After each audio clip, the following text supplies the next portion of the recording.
The acting auditions should no longer take place in hotel rooms. That's according to the leading actors union in the United States. SAG-AFTRA organises the Screen Actors Guild Awards. It's called for an end to the so-called casting couch practice, saying that the move would help protect members from potential harassment.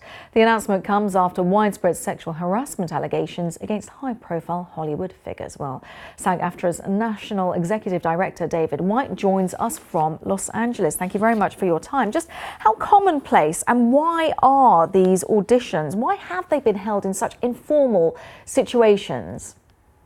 Good evening, Kasia. And it comes as a surprise to most people how frequently these meetings are held in these high-risk locations.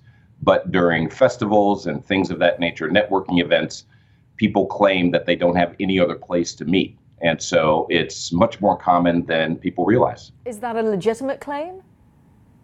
It is in certain circumstances, and you will note in the prohibition that we put out, we actually have an avenue during those moments when people don't have a reasonable alternative.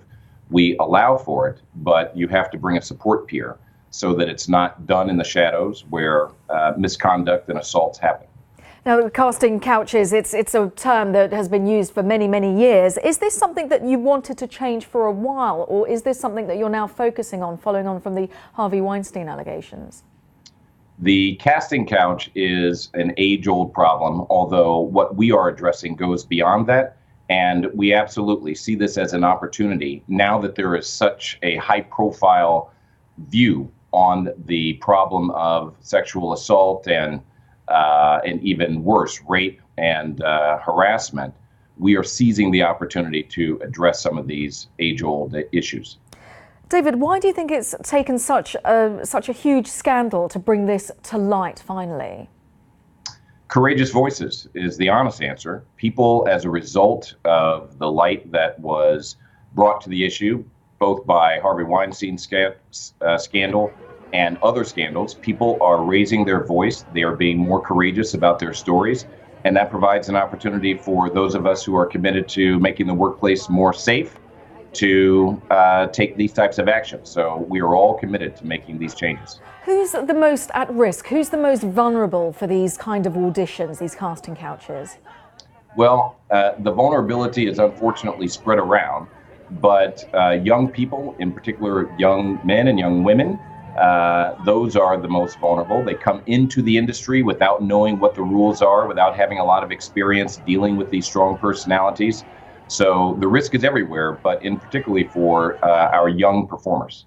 And David, the 4 Pillars of Change initiative that I know you're working on, just tell us a little bit about that, please. So our first pillar deals with rules and making sure people understand what the rules are and putting new rules in place when necessary. Our second pillar deals with education and empowerment. Our third pillar deals with the union's ability to intervene.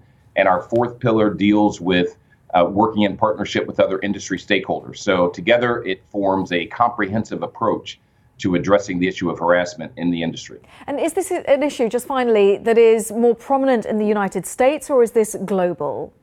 I think this is a global issue. And when we meet with our sister organizations around the world, they tell us that they too want to take actions whenever they can. David White from SAG-AFTRA, thank you very much for speaking to us. Thank you. Thank you. It's been a pleasure.